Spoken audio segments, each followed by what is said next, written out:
Unica punteggio pieno dopo 3 giornate, in testa alla classifica dal Pescatore, chiamata all'ennesima prova di forza contro la terza forza del campionato. Un bet number one Ostia, lontano solo 4 lunghezze dalla vetta. Buonasera e benvenuti alla Longarina, di scena la quarta giornata di Serie A2. Lo scarico con il destro, ancora pallone ribattuto con annessa conclusione e parata con riflesso felino da parte di Ubaldini. Emozioni. Scarico fuori, Mancino con una parata strepitosa da parte di Ubaldini, forse con l'ausilio della traversa. Già verticalizzata immediatamente. Può difenderla lì l'attaccante, aspetta l'ausilio di un compagno, fa tutto da solo e scarica un destro disinnescato da Mariani, il tentativo di Risa.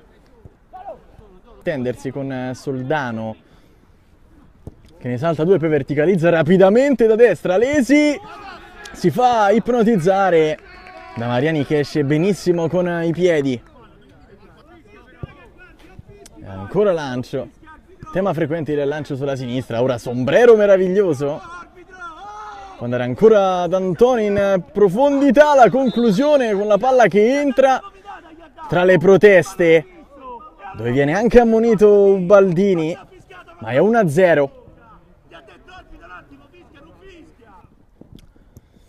Ancora il bet Ostia che può replicare con un bel destro e si allunga perfettamente. Ancora un grandissimo intervento da parte di Ubaldini, che si fa trovare sempre pronto. Poi ancora fuori posizione, questa volta il centrale con il destro in doppio tentativo. Poi ancora la conclusione con salvataggio sulla linea, a dire di no alla conclusione di Ferrandu. Ancora la rimessa profonda, colpo di testa. Ferrandu attacca lo spazio, il destro e il legno colpito. Lì se ne porta a spasso 2 con il tacco. Ha tentato così, ha guadagnato calcio di punizione. Va a calciare direttamente in porta con il pallone che entra. Un gol strepitoso quello di Cappelli all'improvviso al 40esimo, è 2-0.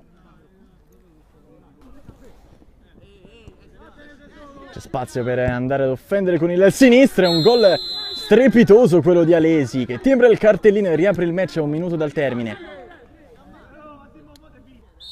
Ultima occasione della partita, parte Ferrandu, intervento del portiere, a dire di no. Poi ancora la conclusione, spera che rimane al centro dell'area e arriva il gol proprio di Ferrandu allo scadere, 2-2.